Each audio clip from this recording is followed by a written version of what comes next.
How's it going, everyone? Zomar here with DIY Dad. This video is going to be about my kitchen update. As you can see from the thumbnail, we painted all the kitchen cabinets, the pantry door, the island, and we replaced the island counter with a slightly larger piece for a little bit more counter space and more seating. In total, this cost about $500 Canadian. So I'll go through some of the pictures here and let me know what you think. Like and subscribe. So as you can see here, this is what our kitchen initially looked like. It's that like oak laminate look. It was alright. The wood was fine and everything.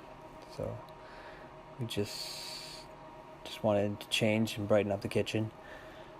As you can see there was no side piece on that, but I just pulled it off the island and put that on.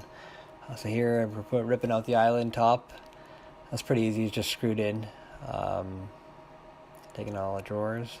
That was our new island top from Lowe's, which was under $400 for that whole piece. I can't remember the size of it.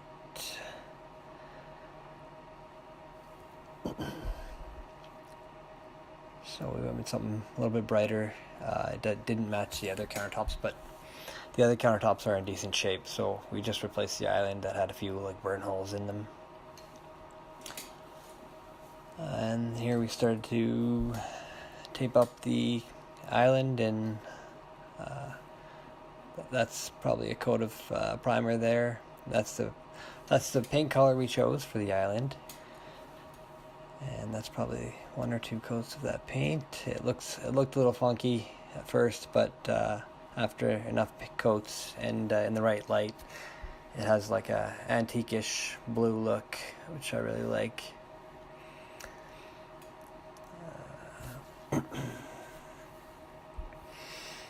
And there's the island with the countertop on.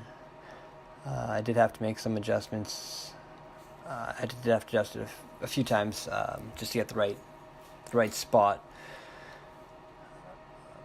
At first I had put it too far back, that the drawers were kind of sticking out a little bit further. So after these pictures, I adjusted it a little bit more. And again, it's pretty easy. It just screws in from the bottom, so it's pretty easy to move that around.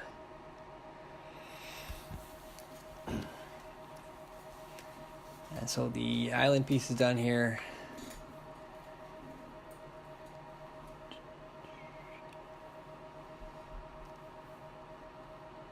And I think that color turned out pretty good. Like I said, it's like a bluish antique looking color.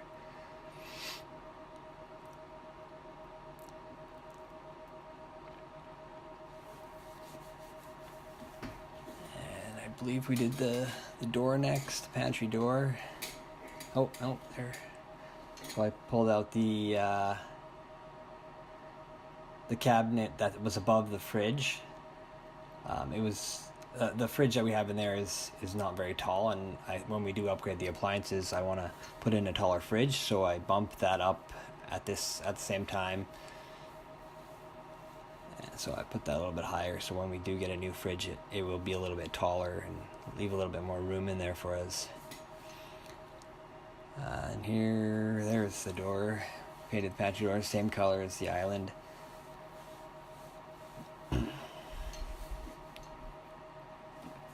And then onto the cabinet. So we started. I just did it in portions and started with the bottom cabinets, and they're all done. I think honestly the hardest part was doing this with 3 kids running around. Other than that, it's pretty easy.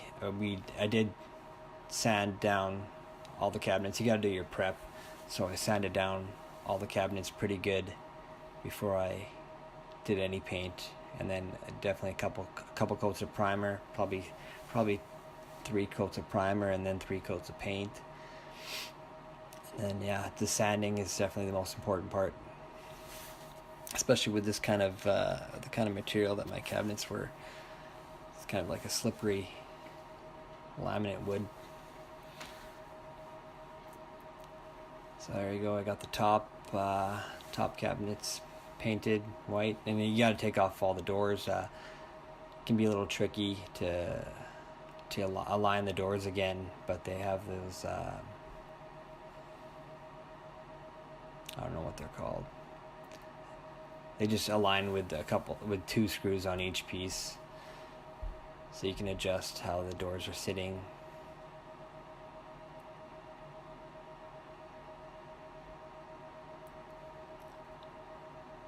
And that's how it turned out. So let me know what you think. I think it'll look a lot better once we put in some new shiny new appliances, but it definitely brightened up our kitchen, and it was, I mean, pretty cheap, like I said, under $500 probably. So thanks for watching. Hit that subscribe button and there'll be a lot more DIY stuff coming.